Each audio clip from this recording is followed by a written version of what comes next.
Great. All right. So we're live finally. Sorry, a little bit late for anyone who was waiting. So yeah, but we're here and we're going to talk about the carnivore diet and building muscle and losing fat. So we've got a great personal trainer here with Anthony Phaesse. Yes, Phaesse. Is that right? Yes. Mm-hmm. Phaesse. Anthony Phaesse. Okay, very good. So Anthony, tell us a bit about who you are, what you do, and then we'll get into it. Yeah, so I've been a personal trainer since 2001, and initially I started off in sports specific. So I was working mainly with marathon runners and sprinters, track and field athletes. And then in 2009, in 2004, then I moved into body recomposition. So I started working with people that were interested in building muscle, losing body fat, and I've been doing that since, almost 20 years now, 20 years this year. So doing it for body transformations. Yeah. And learning a lot as you go along, man. There's so much to learn and you always keep learning, I guess. And even this year, learning more every year. Yeah. Yeah, I agree. But I think you learn a lot more on the job than you do actually in the studying in university, college, and all that sort of stuff. So, so where did you study? So I did a science degree at the Australian Catholic University, a human movement degree there. That was in Melbourne. And then from there, I moved on to doing, I guess, other types of, we had the CECs back in those days in the continuing education, I'm not sure the CEPs or CECs, whatever the word, just to get your points every year. So I was doing all sorts of courses. I did a lot of the late Charles Poliquin. I did the PICP, which was a strength and conditioning 1, 2, and 3. Then I did biosignature modulation by Charles Poliquin as well. I was a big Poliquin fan back in the day, but the more I researched into it, a lot of the literature thereon was, especially for hypertrophy, was by a guy called Dr. Brad Schoenfeld, who's done a lot of the literature on this. But as we'll start knowing in this, there's a lot of, when it comes to muscular hypertrophy, it can get a little subjective based on people's interpretations of what true muscular failure is. Yeah. And we'll go into that in a second, because then individual paths change where you start to get your literature from. And I started doing a lot of literature from exercise scientists like James Steele, James Fisher, and Dave Smith. These guys in 2013, they did a massive study on all of the peer-reviewed scientific literature regarding muscular hypertrophy. That was back in 2013, over the last 50 years. So up until then, no one had really dissected all of the literature for hypertrophy and what was the most optimal way to grow muscle tissue. And up until then, it was really based on opinion and tradition. Who said what they did and what worked for them, and which is really interesting, Dees, because like we go into a gym, the first person we find the most jacked individual to ask what they did and work for them. Really do we realize that they're superior genetics, they're hyper responders, they're pure mesomorphs.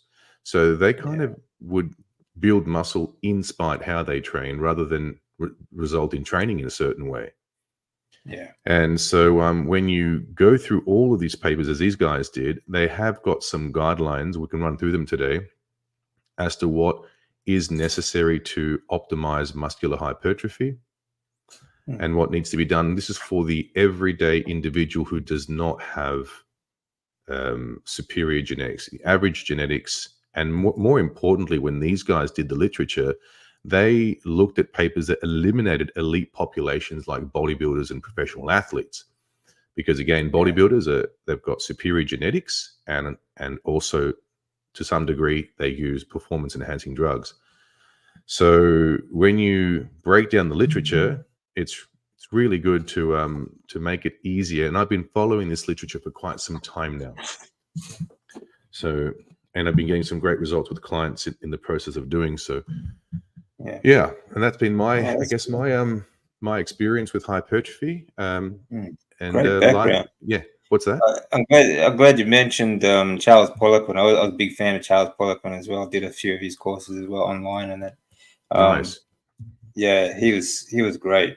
I was really sad to hear about him when he passed away, but brilliant guy, just a master of what he did. Yeah, he was great, man.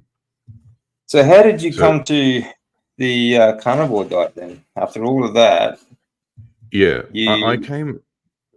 I started looking into the works of Vince Gironda back in early 2001. Even before that time, I read a book by a guy called Tom Venuto, Burn the Fat, Feed the Muscle. This is when ebooks were really popular back then. And I read that one. Yeah, that one back in the day. And Tom Venuto was this really cool New York. He was from Hoboken, Brooklyn style, Italian American dude. Like, I'm a big fan of I'm a big mafia fan. I like the mafia, like, so New York for me represents the mafia. Yeah, Cosa Nostra. Yeah, exactly. Goodfellas. And so, like, I love the way that they talk. I love Italians in general as people. They're just very passionate. And then Tom Venuto was the kind of guy that really struck a chord for me. And I used to love reading all of his literature and all of his work that he did, and the way he wrote. And he used to write man, his writing was incredible back when the blogs were big, and I'd be reading it and he would be painting the perfect picture. He had a website called bodybuildingsecrets.com, and I used to get so many workouts from that website. I'd save them. I mean, we're talking advanced bodybuilding techniques, things like ascending sets. We're talking about drop supersets, descending sets, just all sorts of great, the best kind of training, most advanced training to optimize hypertrophy back then. And he brought up Vince Gironda, and I didn't know about Vince Gironda.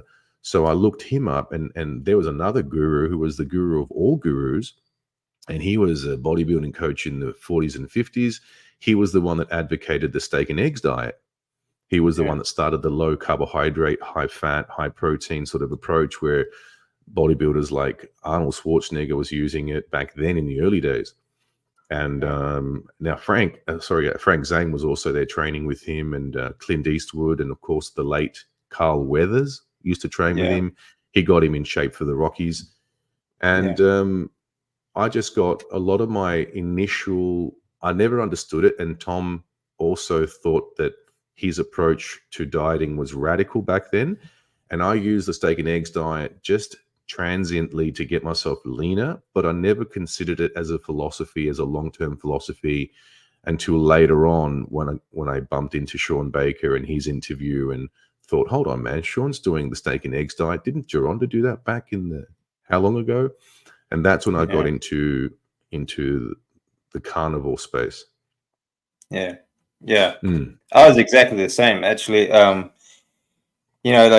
Throughout the years, you kind of use, or you always cut the carbs down to get leaner for any sort of, or just, different seasons and things like that you go through. But I never really thought about it as a long-term sort of diet, as something you could actually maintain. Mostly, I think, due to like just volume of food.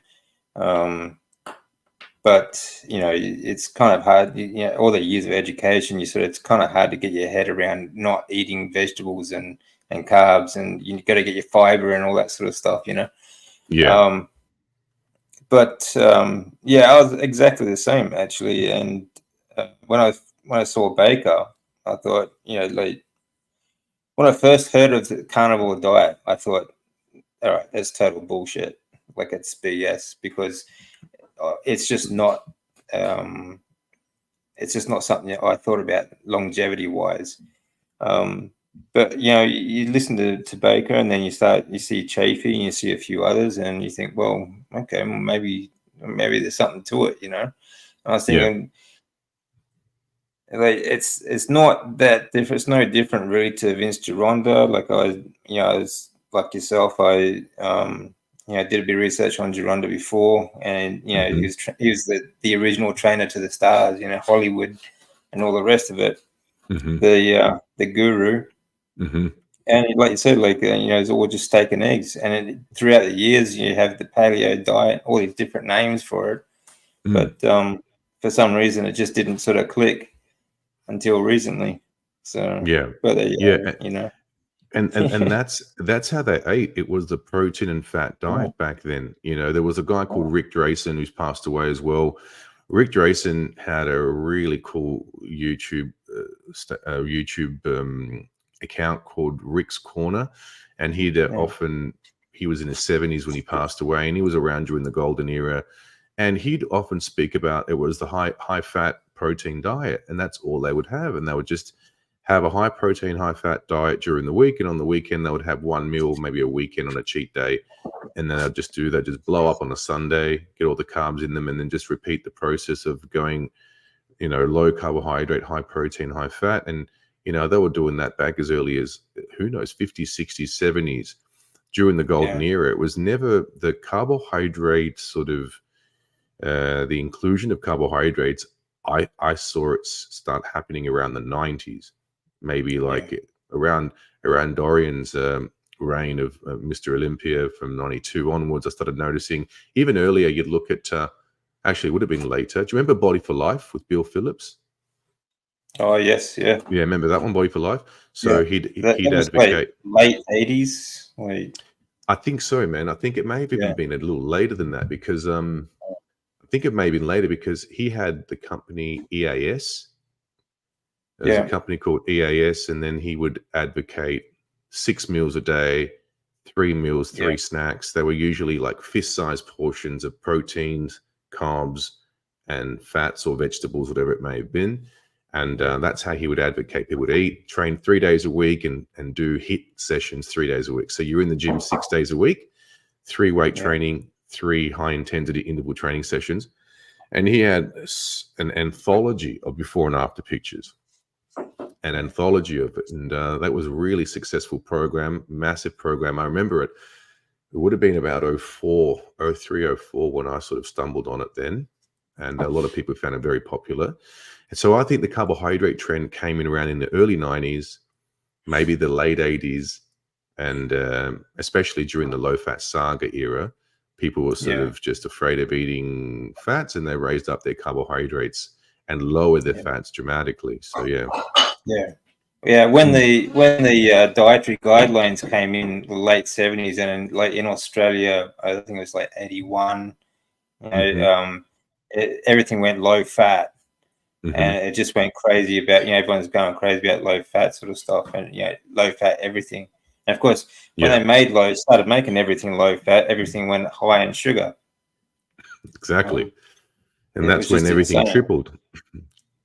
Obesity tripled, heart disease tripled, cancer tripled. Yeah, that's right. So you just need like the lower the fat, or the lower the fat and meat intake, the higher disease rate goes up, and all this low fat stuff. So it's just insane. And it's like a direct reverse correlation. Direct reverse correlation, exactly. So it's just nuts, but you get that. And the education went the same way. When the dietary guidelines came in, so did it went into education as well. And like when we were at college, like it was all the same. Lean meats, get your macros, everything has to be in the right portions and all that sort of stuff. Low fat. But there you go. Yeah. And I guess it's just watching the industry continue to evolve and change. Sometimes it was changing. And of course, now, I mean, many of the studies are being bought and paid for by certain industries that want to promote certain outcomes, you see. But it's interesting to watch the industry just continue to change over time, and you're just watching it from an outsider, Yeah, it is. But do you find it difficult, though, as a trainer? Do you find it difficult to convince clients of this way of eating? Not anymore, because I used to. It's very difficult to say. I wouldn't say convince them, but I would probably use the word, when somebody comes to see you, and if you deliver the information to them in a way that's it makes sense to them, I'll give them options. I say, listen, I'll say things like, there are many ways to get you in shape, but I can't guarantee you getting you in shape means we're going to have every metabolic marker in your health be optimal. Meaning, I mean, we can get you in shape on a Twinkie diet, as the guy did 30, 40 years ago in America, to show to the world that it's a calorie in, calorie out concept. And as long as you're taking in less than what you're expending, this is, by the way, how the flexible dieting came into play. The if it fits your macros came into play. And they're including all sorts of foods. As long as you're in a deficit, then you're dropping body fat. Well, just because you're lean does not mean you're going to be healthy. You can still have high inflammation and be lean. Just because your abs are out does not mean you're still safe. So they said, look, I want to be healthy, but I also want to be functional, and I want to be doing what's right for my health and look good. And I thought, okay, great. So we start them. I don't usually go straight to the carnivore diet, because a lot of these people are starting on the standard Australian, standard American diet. So we slowly, gradually, over a 6 to 8 week period, take away all the processed stuff gradually. And then eventually we dabble into the ketogenic diet, which includes a lot more variety than the carnivore diet. When they start getting really good results, then I would make a request to say, listen, you've had great results. Would you want to see how much further we could take this and see whether we can get you feeling even better? And we'll just do it for a month. And this is how this is how they buy into it. It's like, listen, this is an elimination diet, and I give them the logic behind elimination diet, because if we're eliminating everything except what your body truly needs to nourish, and then we're going to have a look how you look and feel after that. Well, we'll do it for 30 days, but do it an honest 30 days. We'll eliminate it and bring them back in after 30 days. 30 days comes around, 95% don't go back. They stay because they now feel a level of health and vitality they've never felt before, not even on the ketogenic diet. Any issues they may have had with digestion goes. Any other issues they may have had with skin goes. Inflammation goes. They feel on top of the world, and they get frustrated because how dare the feeling I've been looking for, this is me, by the way, the feeling I've been looking for all this time is available to me, but it means saying goodbye to this, this, and this. You know, it's kind of a caveat. On one side, it's going to cost you, meaning it's going to restrict you in the sense of restriction, but you're restricting every other issue that you have. Okay. So it's kind of pay now, play later. And, right. You know, but the biggest lie, DC, is that we can feel as optimal as carnivore allows you to feel, but still play around with a balanced, quote unquote, balanced diet. That's the biggest lie in the world. Right. I'm still looking for that balanced diet. It's never going to happen. You know, if you read Wilhelm Stephenson, he was I read the book. An anthropologist. You've read these books? Yeah. Not by bread alone. Not by bread alone. That or The Fat of the Land. Yeah. Oh yeah. But a balanced human diet is fat and meat. That's it. That's a balanced human diet. Great book, great guy. There's not many people that actually spent that much time up in the Arctic with the Inuit and the river people and things like that. So, and they never had any deficiencies. Like they didn't worry about electrolyte supplementation or anything like that. Salt and things. Obviously, they got a lot of electrolytes from the food. They drank the blood from the animals and all sorts of things as well. And they ate a very high fat diet. So, the problem is we can't really do all that. Like a lot of the animals that we eat don't always have a species specific diet either. So there is that problem. But I just think that if we can get it as natural as possible, we don't really need to supplement so much. I don't supplement at the moment. Do you supplement yourself? The only thing I would consider over the winter time is just checking a vitamin D status and just seeing where that is. and then maybe having a look into if it's usually not, because I come into the winter with pretty high vitamin D. But if it does, you're fortunate living in Brisbane. If it does, then that would be the only way that I would supplement if necessary. But other than that, no, I don't supplement with anything else. I have entertained the idea from time to time, if I want a bit more palatability in my food, I would use a bit of whey protein. With Greek yogurt, I would do that. And but other than that, I haven't really supplemented. Oh, the other thing I do, must say, topical magnesium. I usually have that, and I sort of apply that. I remember back in the day when Poliquin was around, and he'd have one of the best topical magnesiums ever. A couple of pumps behind the kneecap, behind the knees, and you'd be out like a light. It'd be like Homer Simpson drools, It was that deep of a really good magnesium. So that's basically it. He was always big on magnesium. He was big on hydrochloric acid. So digestive enzymes, that is, so pepsin and hydrochloric acid. And he was big on fish oil. He was massive on fish oil back in the day. He used to get people 1 gram of fish oil per percentage in body fat on the biosignature. And what else was he big on? Vitamin D3 and zinc. Those were the big ones. Magnesium was more about, you needed to find out your red blood cell count on magnesium. And if that was low, then you'd have to then cycle around or supplement different forms of magnesium, like fumarate, glycinate, and a few other types of sources of magnesium. He was big on magnesium glycinate around training. And also glutamine as well. So glutamine he used a lot for people with leaky gut, but you're getting copious amounts of glutamine in red meat, so there's no issue there. So. Yeah, that's right. Yeah. As long as you don't overcook it, sort of thing. But correct. Yeah. Depending on your condition as well. If, for example, if you are being treated for things like cancer does actually feed on glutamine. Yeah. So if you cook your steak well done, you can actually keep the glutamine levels low, which will give you the same. You can have the same effect as fasting if you eat your meat well done. That's the way I eat it for treating my blood cancer. So that's why I do that. Did you have cancer? Blood cancer?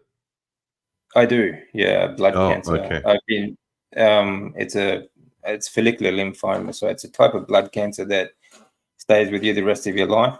So I've been stage 4 twice, in 2012 and 2014. So they only gave me a couple of months to live back in 2012. So everything's good now though. Wow. Since been carnivore though, my blood levels have all raised up into a normal healthy range.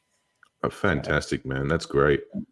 That is great. Thomas Seyfried speaks a lot about the glutamine inhibiting drugs. I think is Eldon or some other, whatever it's called, Zeserine or something like that. Forget the name of it, what it's called, but you would use that because it's difficult to have a complete glutamine devoid diet unless you go 14 days on a complete water fast, but that's fantastic. I don't think you have to go that extreme. I don't think you should either, because you still need glutamine for other things, Of course, and I think, especially if you're going through treatment, you need to rebuild your body as much as possible, between treatments. So it's kind of, you have to find that balance. Well, sugar is the number one driver of it, suppose. That's right. They thrive off sugar. Well, sugar doesn't really. I don't think it really causes it, but it does feed it. I think some of the main causes would be the seed oils. Right. Yeah, like you have an imbalance of omega-6s and things like that as well. So all these processed foods. It skews the ratio. Apart from the toxicity of the rest of them, but you get that. Okay, so back onto so building muscle and losing fat. Now, and a lot of those, say like omega-3s and all the rest of it, you get in animal fat. So I find that you get like I know Polyquin is big on supplementing all those omega-3s, fish oil and stuff like that. But I found that I feel just as good on just eating a high-fat diet. Because you do get all of those. You get all of those in omega-3s, plural. It's not just from fish. You also get from beef fat, animal fat, stuff like that. So, but it's all good to add fish to your diet as well. Fish. Well, especially if you're doing the lion diet, and over time there may be some fluctuations in your iodine levels. If you're doing that for quite some time, it may be either worthy to switch over to eat some fish or to supplement with an iodine supplement at some point. That would be the option. I think there's nothing wrong with adding variety of meats. There is a large variety of meat for us to eat. You got all different kinds of fish, different kinds of land animals. So I think you should mix it up. I mean, sticking to one thing is not going to be optimal, really. No. You should vary it. A varied diet is a sound diet, and it's probably a consistent diet over time. You will find certain meats that satiate you and make you feel better. You might stick around with more of those. But I think it's good to vary your meats around just to get a different amino acid, different fatty acid profile from each meat. And I'm a big fan of variety. Yeah, definitely. So where do you stand with your fat to protein sort of ratios for someone wanting to get lean, wanting to lose fat? Yeah. So the first thing I do is we need to establish a baseline of where they're at currently, and that baseline is typically a 5-day dietary recall. Now, the dietary recall over 5 days is they're just writing down and weighing and measuring as honestly, as instinctively as possible, without having to aim for any numbers, just eating as naturally as possible over a 5-day period. And in the 5 days, we would get an average of what they're eating on a day-to-day basis and divide that by 5. And so when we've got that, then I've got my base. For example, I'm dealing with a girl right now, and she's at a certain amount of grams of protein per day. And then I aim to slowly, progressively raise that protein intake to 1 gram of protein per centimeter in height. Yeah. Okay, so you go by height rather than weight. Yeah, I go by height rather than weight, and I find that usually hits the spot. Rather than going by 1 gram of protein per pound of targeted body weight, whatever goal body weight they're at, I like to go with 1 gram of protein per centimeter in height. And then they might start at, let's say she's 150 centimeters. She may average out 90 grams. And then we would progressively week after week. By the way, she's severely under eating based on her supposed basal metabolic rate and what her intake in food is. Many people's issue, they've got DC, is they've got what we call metabolic set point. So they're actually not eating enough to stimulate a metabolic response. So they're actually under eating severely, especially on the carnivore diet. So I would slowly. I find that a lot. Yeah, on carnivore, when people go to carnivore, the biggest issue they have is under eating. Doesn't matter whether they're athletic or not. Just any sedentary person, they always under eat. Yeah. So we would slowly, once they're aware of that. I've got one lady now. I've got her 5-week before and after 5 weeks, and she sent me a message. Says, "I cannot believe in 40 years of my life, this is the first time I was ever showed this. And I've been struggling to lose body fat for 40 years. And since now I've gone from, let's say, 1,100 calories per day. Now she's at 1,800 after 5 weeks. She's dropping more body fat, eating more food." Yeah. And so once we get the grams of protein to match 1 gram per centimeter in height, then we would slowly, progressively match the protein to fat ratio for 1-to-1. Yeah. So that's end goal. And I tend to find that when we reach that goal over time, they start really optimizing body composition then. Okay. So over a 10-week period, it's like a healing diet. Not only is it healing you by eliminating all the toxins and and now we're giving the body what it needs, but we're healing the metabolism by progressively giving it more food over time. And as we do that, Diana Schwarzbein would say, she was I'm not sure exactly what she was, if she was an endocrinologist or not, but she would say you need to heal the metabolism to burn fat, not damage it, and build the metabolism to burn fat, not destroy it in order to do so. So as we slowly heal the metabolism over time, we give me more, I burn more, the body says. Give me less, I'll burn less. Very simple. If you give it so little food in attempts to lose body fat, it holds on to its stored fat. It says not much energy is coming. I ain't getting rid of these fat reserves. If I'm getting little, I'm not expending much. I'll dial down the metabolism to save on energy. But if you slowly give me more over time, now I'm going to slowly release more out. Okay, if more energy is coming, I'll get rid of the stored fat. That's how it works. Yeah, exactly. That's how it works. That's what I keep trying to tell people as well, is that your body is not craving calories; it's craving nutrients. So it's not about how many calories you eat. It's about how many nutrients you're feeding your body. And if you eat less, you're going to move less. If you move less, you don't move fat, because a lot of it's to do with the lymphatic system too, because the lymph fluid is what carries your fat cells or fat carries all your fat nutrients, everything around like that, and all your around your body. And for your lymph fluid to get around your body, you need to move your body, because it relies on the muscle contraction of your muscles to push that fluid around your body. So if you want to move fat, you have to move your body. Simple as that. Yeah. So you have to eat a lot more food than you might otherwise think. Like that's the biggest problem with these dietary guidelines, is that they've got you counting calories, and because so many foods, which is just ridiculous, because you really can't count how many calories are in each different piece of food. No. And it's also so far off. Leads to undereating. Yes, You get on MyFitnessPal, you put 100 grams of ribeye. You're going to get 4, 5, maybe even 10 different values of the same meat. Exactly. You don't know. You don't really know.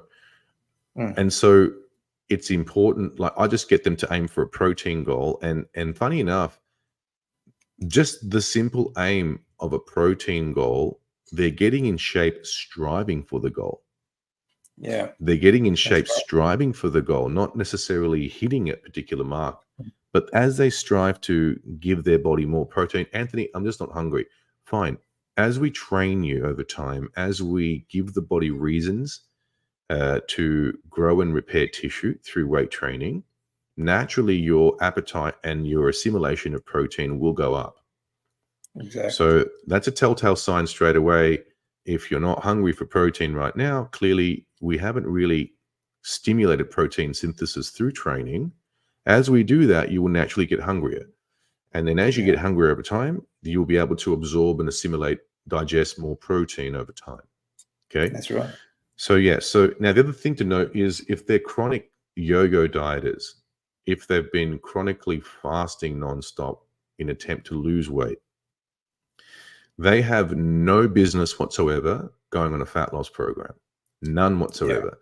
They've come to me with a sabotaged metabolism. We've dialed the numbers in over a 5-day period. They're under eating severely. I say, listen, for the next 5 to 6 weeks, we're healing you. I've got to bring you up before I bring you back down. Your intake is so little. What do I do for fat loss? Take more food away? I've got to heal you. I've got to slowly heal you with more food over time. And then we get you to a place of quote unquote maintenance. And as we do that, they notice fat loss take place. Yeah, exactly. It's kind of it's the different approach I would do with a competitor, like a physique competitor who's got a pretty good metabolism. They've just finished their off season. They're eating about 3,000 per day. They want to dial down and get peeled for a competition. We would do all sorts of waves whereby we would progressively lower their intake over time and not go too low, maybe hit their BMR at the lowest. But if they're not happy with where they're at, then we would do some diet breaks. and take them off 2 or 3 weeks back up into maintenance and then reestablish the metabolism on diet breaks. Well, it's the same going on with somebody who's coming to see me with a sabotage metabolism. I'm giving them their diet break right from the get-go. And I'm putting them on a diet break because they've been doing a deficit for years trying to lose body fat. Years they've been yo-yoing. You know what I mean? Years of sabotage, years and years of sabotaging their metabolism and their health. Yes. It takes time to heal. And that's the first thing you have to do is heal the body.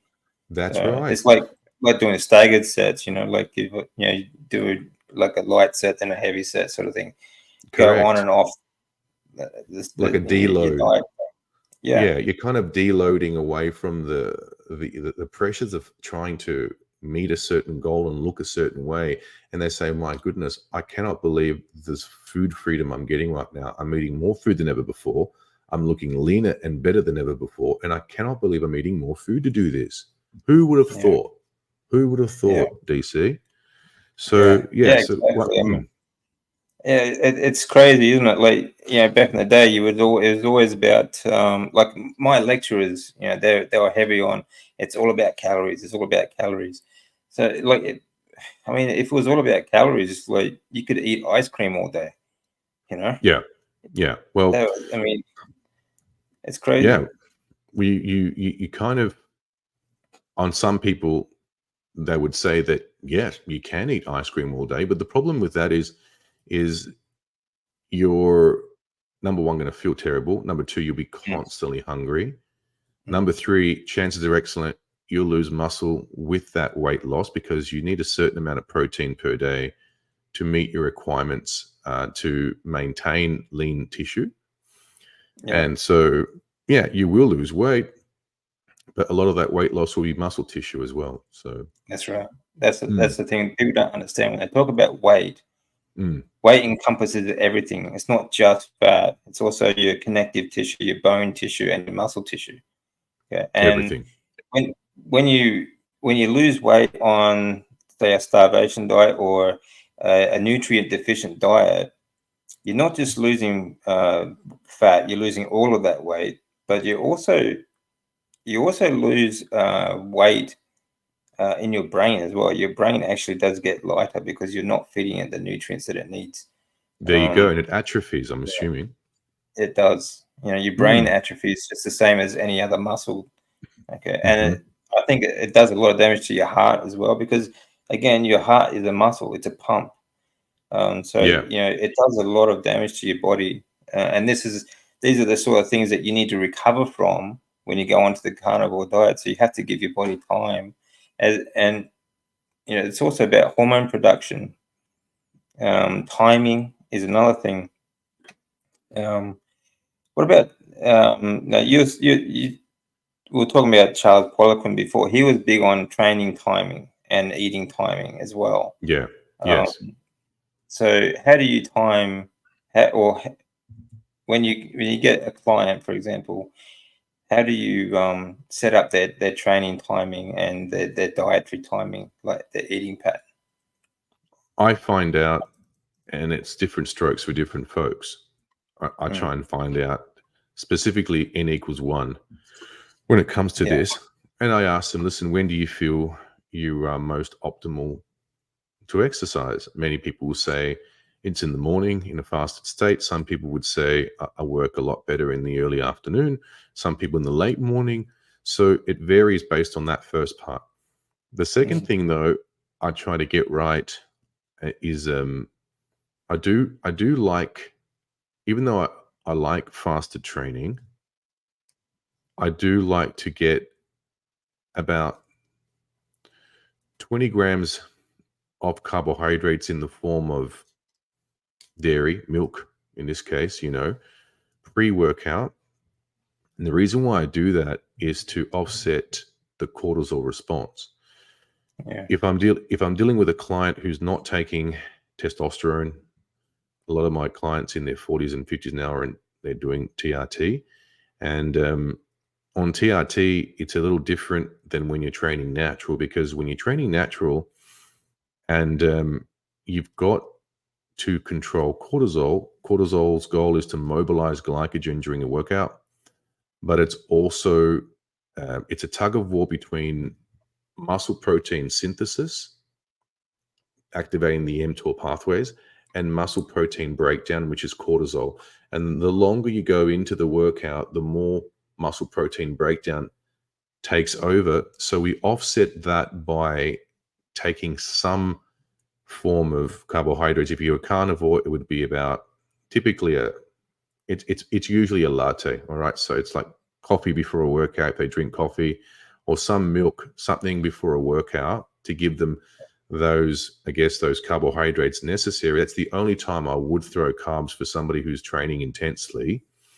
And that's to offset the cortisol response, because cortisol's goal is to mobilize glycogen. And if there's circulating carbohydrates there, then it will keep cortisol in check. That's the only thing I would do pre-workout.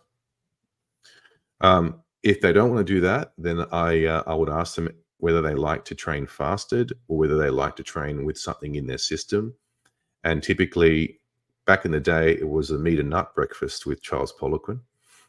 Yeah. We used to do a meat and nut breakfast. So I would have usually, it was either buffalo with some cashew nuts or of that kind. Sometimes it may have been beef and macadamia nuts pre-workout. And then I would train about an hour and a half, 2 hours after that. Just depends on the individual client, you see.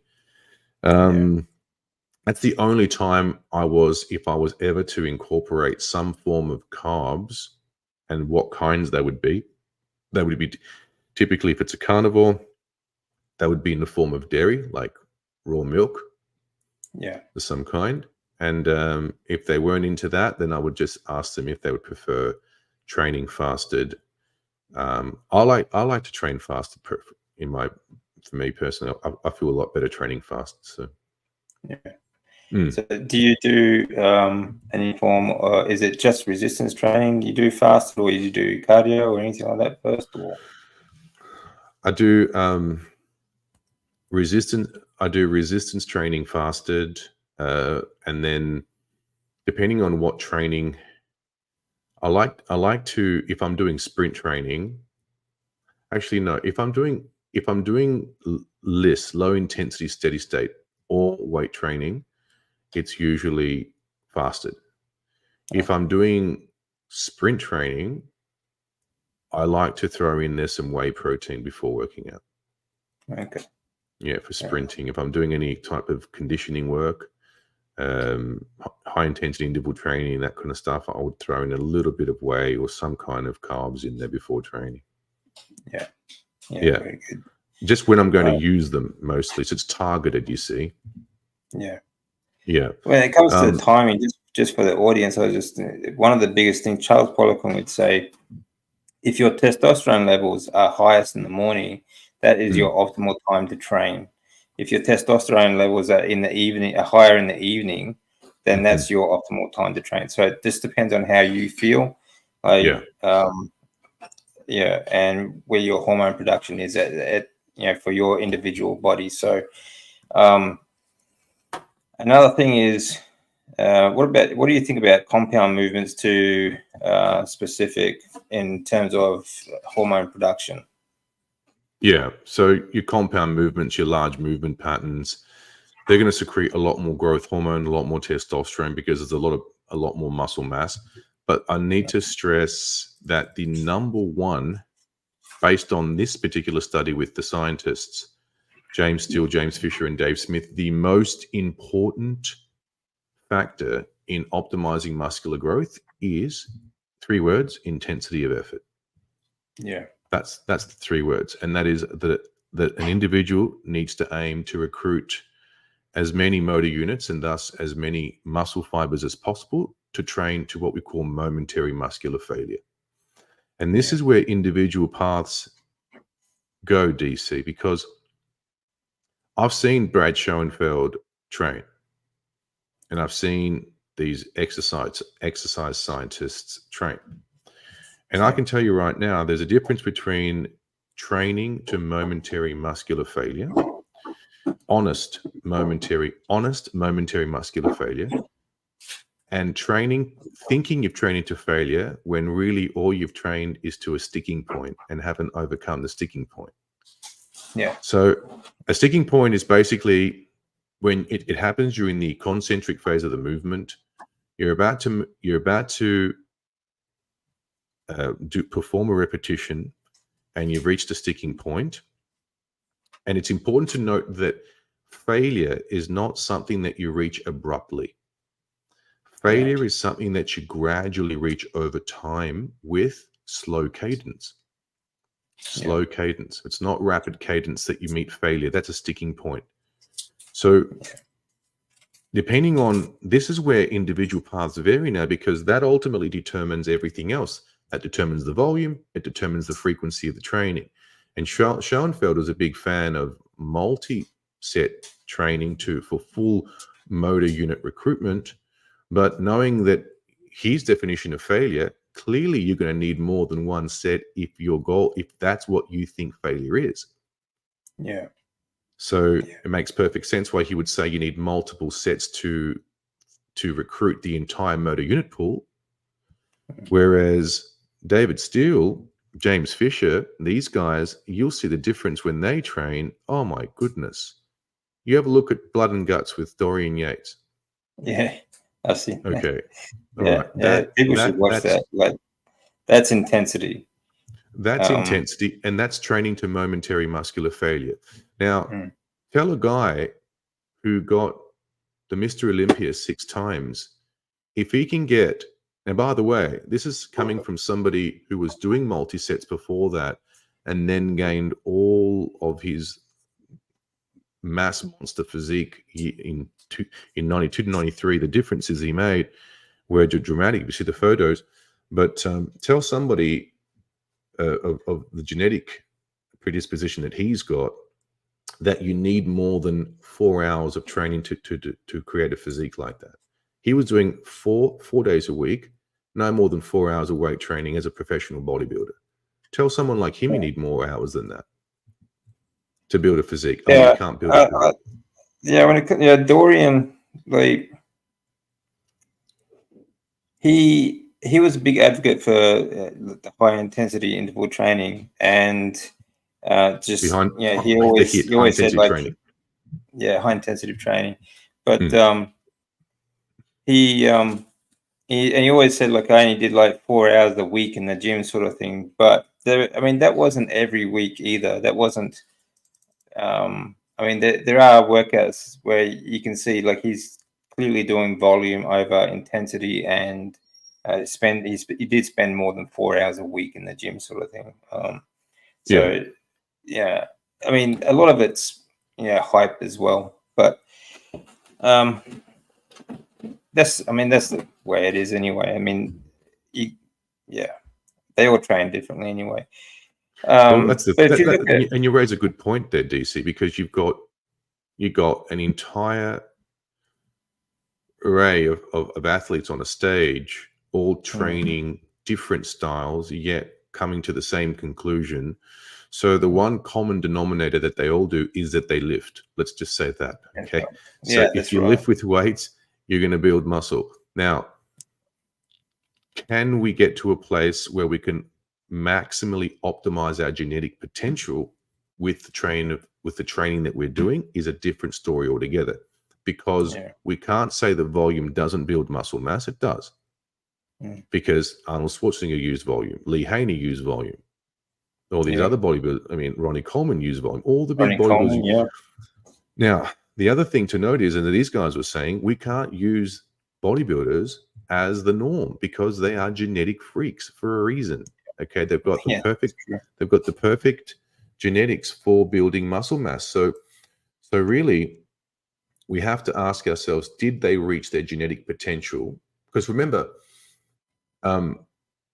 excuse me if Anthony has already said it. I'm somewhere between Mike Menzer and Dorian Yates. Okay, cool. So I was going to say, the reason why people do multiple sets, DC, is through fear of leaving gains on the table. That's the main reason they do it. But little do they realize, by doing multiple sets, is there a fear of doing too much by leaving gains on the table. Meaning, that's okay, right. I'm going to stimulate more because more is better, okay, to grow more. But very few realize by doing that, am I leaving gains on the table by not resting enough or doing too much? Yeah. And Yeah, that's that's the a other good side point. to it. I mean, you have to, like I said, same with diet, there has to be a balance. You can overtrain muscles, and where Yeah. to the point where they do get stronger, but they will not grow. They will stay quite small. Yeah. So if you look at people like Mike O'Hearn, Yeah. he's a bodybuilder, so he wants a perfect V shape, a V taper. So, for example, he will deliberately overtrain abdominal muscles because he wants that V taper and a small waist. All right. So, like usually a bodybuilder would do that natural sort of look. Whereas other muscle groups, you need to need to train them intensely, but not overtrain to the point where they don't grow, where you're just breaking down muscle fiber for Well, energy. again, Mike O'Hearn is a genetic freak. We're using extremes here, Absolutely. okay? Yeah. Because someone Yeah. near close the age of he was- 60, he's been like that for many, many years. Now, just going on this question, carnivore muscle, Anthony, how do you train? Okay, so this is how I train. I do, at the moment, I'm a midget in recovery ability. So it takes me a long time to recover from workouts. And so I do an upper lower split. And in fact, now I'll probably be breaking it up to a 3-day split. But at the moment, it's a 2-day split, upper body, lower body, and it's spaced over 5 days. So on my phone, I have a device, a timer that after I finish a workout, the moment I finish a workout, the timer is on, and it lets me know how many hours between workouts. Now, for me, to get my central nervous system back to where it needs to be, back to where I want it to be, that I actually know I'm going into the gym to beat my previous personal best, is 5 days apart. So I would do an upper body workout, which consists of a vertical pull, a vertical push, a horizontal pull, a horizontal push, and some accessories, bicep, tricep, and whatever. Maybe rear delts. Typically 6 to maybe 8 exercises, all trained to momentary muscular failure. So I'll do 1 or 2 acclimation sets, warm-up sets, and then I'll do my top set. And I usually, with very slow cadence, somewhere in the vicinity of 3 to 5 seconds, concentric and eccentric. And I do also add in their eccentric stretching. So meaning like during the disadvantageous part of the lift, if I'm doing a supinated pull down, my arms are fully extended. I usually pause for a couple of seconds during the loaded stretch phase of the movement. So I'm doing the best I can to not miss muscle fibers along the way. So constant cadence, and I'm there to reach momentary muscular failure. Typically, the sets last around about 90 seconds. For every set, time and attention's around about 90 seconds. And then I'll move on. I move fast between stations, but I lift slowly between reps. Okay, so that's the first thing. And then after I've done that, after I've done an upper body workout, then I would hit that button on my phone. And it used to be every 48 hours to 72 hours. But as the intensity of effort goes up, so too do the demands go up. And so you have to offset, for me specifically, to require more recovery from workouts. And then I would do a lower body workout, which is a hip extension exercise. I would usually either use a squat or a leg press, an isolation, a leg extension, a hip hinge movement of some kind, typically a stiff-legged deadlift or a Romanian deadlift, a lying leg curl, and a calf raise of some kind, which I usually alter seated to standing calf raises, maybe some abdominals in the end there. And then I would just repeat that. And that's been going on for quite some time. And I'm actually finding I'm responding really well with that kind of intensity, that load. Very cool. Yeah. I love the old school lifts too, like East European sort of lifting, like the Romanian stiff-legged deadlifts. I love those. It's a great way for me. I use them to basically warm up the hamstrings. That's my stretching under tension, Mhm. basically. One of the best exercises I like for the hamstrings is the seated leg curl. Your program sounds measured and well managed. Love it. Crazy similar to me. I'm just higher frequency, but I recovered nicely. There you go. So I think that really important to note before we get back onto that is muscle mass is performance dependent. Performance is recovery dependent. And Exactly. if you're not, if your goal is to maximize muscle mass, if you're not dreading to go to the gym, you're not training hard enough, my friend. Yeah. Because you need to be raising the bar. Now, if somebody has superior recovery ability and they're able to do that with frequency, by all means do so. So performance is recovery dependent. If you're recovering fast enough to come in and beat your previous personal best, man, if that's every day, every other day, do so. But if you find that you're coming into the workout and your performance is lagging, or you're second guessing your workout, think about like a relationship. If you're questioning your relationship, you've got your answer. If you're questioning whether you should work out, you've got your answer. The very fact that you're questioning validates that you're not ready. But if you're ready to go in the gym and bend some bars, you found the right recovery. For me, at the moment, it's 5 days. Yeah, see, I find that on the carnivore, if you are eating properly, your recovery is faster. Absolutely. Unequivocally. Without doubt. Yeah, without doubt. Your recovery is so much faster. But your inflammasome markers are down. Yeah. You don't have any inflammation in your body. You're sleeping like a baby every night. You sleep really well. The neural drive is heavily improved because you've got... a lot of bodybuilders or any athlete after finish training will have ice baths, cold showers, and that sort of thing to immediately try and bring down the inflammation so that they recover faster. But it inhibits hypertrophy. Yeah, for hypertrophy. Yeah. But I find you just don't need that as much on the carnivore diet. I still like to have cold showers, but I find the recovery is so much faster though. Do you get DOMs? No, that's one thing I don't actually get. Well, sometimes I'll be honest. Sometimes, depending, especially now, when I break up my split routine into 3 days. So now it'll be push pull legs. I'm able to push a little harder, and I definitely feel the DOMs more. When you're training high intensity training, it's about finding the right balance into what I can't do the full body workouts and hit momentary muscular failure on everything and try and get everything done with 8, 10, 12 different exercises. It's just not going to happen. And so for me, it needs to be 4 to 6 exercises. And from there, if I find that my intensity is lagging, then I would reassess. And especially as the intensity goes up, you have to find ways to create more split programs. So a split program allows you to go at high intensity, irrespective of the time between workouts. So cold showers are a bad idea around workouts to prevent the adaptive response nearly entirely. I think made a video about, So I read about that as well. So when for me, like it's usually like I don't usually have a cold shower till like 2, 3, even 4 hours later.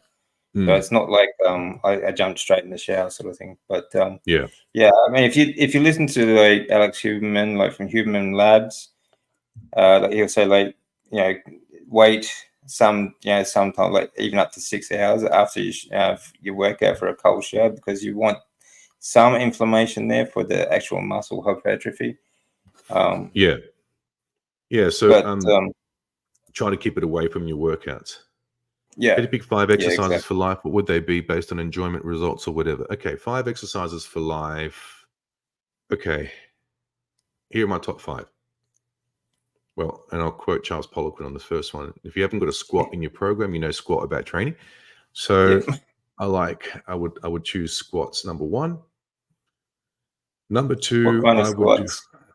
I tell you that my favorite squats at the moment, I like heel elevated front paused squats. So you're pausing at the bottom, 2-second pauses, heels are elevated, and it's a front squat. Really like those ones. 3/4 sort of like ask to grass, pausing for 2 seconds, coming up, no lazy lockout, straight back down for another rep. So most of the exploding up, coming back down maybe 4 or 5 seconds, holding for 2 to 3 seconds at the bottom. It's an 8-second rep, but there's really no pausing at the top. Straight up, right back down 5 seconds, hold for 2 or 3 seconds, and straight back. Oh, they burn. Yeah. So that's my first exercise. The second exercise would be a supinated chin up. The third exercise I would throw in there would be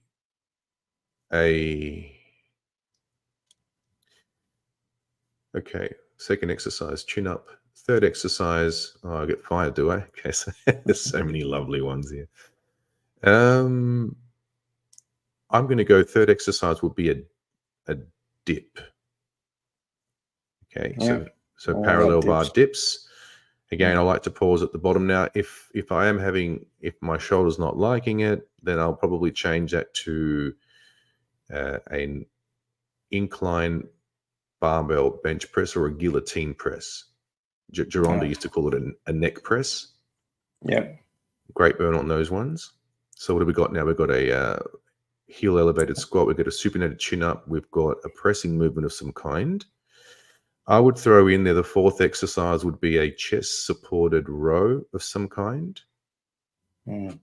Maybe I like chest supported row because it gives me that deep stretch before I'm pulling. That lat stretch. Yeah, it is. I used to like Penlay rows back in the day, but they're just more power movements for me. But if I'm trying to really maximize hypertrophy, I'm looking for ways to accentuate the eccentric phase of the movement. And there's too much literature that shows pausing during the loaded stretch phase of an exercise really creates a lot more micro trauma. Yeah, a lot more of the damage. There's a lot of, there's a lot of great row machines and like even like hammer strength and all these different equipment and things like. But I really love those old, those old bike chain seated rows. They're really long stretch, and you had a really good pull. The long moment. They got long moment arms. We were long ones, and you're pulling, and because you can't. The margin of they were great. You think about a seated cable row. The mistake people make on a seated cable row is as they approach fatigue, they start leaning back further and further, and then the more they lean back, it's a race to the rear. If this is your back and these are your elbows, you're trying to drive the elbows. You're pulling with the elbows, and you need to. It's a race to the rear, and the elbows have to beat the torso. But most people in a seated cable row is that they keep leaning back further and further and further. If anything, you're going to be leaning forward and going against resistance that way. Yeah. So a seated cable row, a chest supported row, and then the last one would be a hip hinge movement of some kind. I like dorsiflexion Romanian deadlifts. Yeah. So you've elevated the toes, all right, and that automatically creates a stretch, a loaded stretch for the hamstrings. I mean, you just picture it for a second. You're in this position, your toes are elevated, your heels are down, and you've elevated the toes, and you're breaking from the hips. That automatically creates a massive stretch in the hamstrings there. So that's my 5 exercises. A squat, a hip hinge movement. Two pulling movements and a dip of some kind or a press of some kind. That's usually my 5 for life. Yeah. So what about yours, Dees? Run through yours. Mine? Yeah, what would yours be? Fairly similar, I guess. I love doing ab workouts. I'm not in it for bodybuilding. I'm in it for mostly for movement. I like to move. I like to do. So I like to do plyometric work. I like to do anaerobic work. So I do weighted sprints, stairs, and that sort of stuff. Love it. I do. What do you call that? I like to do a lot of calisthenic stuff as well. So for my core, for example, I do like reverse planks on the bench, and things like that. But when it comes to for gym, I would say dips be number 1. Romanian deadlifts, I love doing. They're great. Yeah. Farmers carries. Nice. Like I do if I use the the trap bar, I'll do like a pyramid sets for farmers carry with deadlifts at the start and finish. So I'll do 5 deadlifts, do a 10-meter farmers carry, and then do 5 more deadlifts, and then I'll increase the weight and keep going until I get down to 2 deadlifts at each end. So that's how I love that movement. I also love using the sled. So I love to superset. Like I'll go to like from leg extension, for example. I'll go from leg extension to the sled and superset like that. I love doing that sort of stuff. Yeah. So that would be the farmer's walk deadlift, the Romanian deadlift. I love doing dips, pull-ups. That would be the ones I would always incorporate in my training. For the rest love of it, my man. That's great. Yeah, awesome. And abs, my core, I'm pretty I like to do a lot of work on that too. So yeah, that sort of stuff. Yeah. So what do you do for, so you're fat burning, and so you do sprints? Well, I used to use a lot of, I've been using over the years German body composition training, which what Poliquin was allocating early on. And that's taking non-competing muscle groups, slow eccentric velocity. So typically 4 or 5 seconds down, big compound movements. And then we would superset them. So it would be, let's say, I'll give you an example. I'd be doing a program that might consist of a barbell back squat for 10 to 12 reps. And then we would rest for about 45 to 60 seconds. And we would supinate it with a vertical pull of some kind, typically a chin up. And then we would move on to some kind of either unilateral movement, like a walking lunge or a step up of some kind. And then we would do a pressing movement. So usually there's 8 exercises in my kind of programs for a German body composition. And the first 4 exercises are what we call the meat and potatoes. And the last 4 exercises, with the exception of a metabolic conditioner, is the last one. So there's 8 exercises, and the 9th one is a metabolic conditioner. Typically a prowler. It might be the assault bike. It could be battle ropes, whatever it might be. And then they're pretty cool. The last 4 exercises are mostly for structural balance. So if I've got a client that may have weaknesses or imbalances somewhere, it might be a rear delt issue. It might be a mid-trap issue. It might be a long head triceps issue. Wherever they've got an imbalance, I would usually put the accessories as the last 4 exercises are based around those, okay? And of course, there will be some kind of, and it's a 2-day split, or it might be a 3-day split, in the way that I don't, if I'm doing one day that's a vertical pull dominant, the next day might be a horizontal pull dominant. So I'm doing the best I can to balance them out. And then, German body composition, it's a little secret that I've been using since I've been doing the Poliquin stuff back in, 2012 now, way back even before that time. So I would do, raise the heart rate up. When you raise the lactate levels, pH levels start to drop in the blood, and then the body secretes growth hormone, and it's the growth hormone that sort of assists in lipolysis, providing, of course, you don't have something straight afterwards and offset the growth hormone. For example, post-workout shakes, insulin negates growth hormone, as we know. So I try and get clients away from training in a fasted state, prolonging in the post-workout meal for at least 90 minutes, and then having a meal after that. What are your takes on protein intake for body composition specific goals? Throwing out questions here to keep it informative. I usually aim, depending on how deep into a deficit we are, how much body fat clients have got, and how little. I usually aim for 1 gram of protein per centimeter in height, and if not, maybe a little more than that. But I do it through centimeter in height. I don't do it through grams per targeted body weight or whatever it might be. I used to do it in the past through body weight, and I would do it based on lean body mass, and it was around 1.75 grams to 2.2 grams of protein per kilogram of lean body mass. Yeah, that's something people don't understand as well.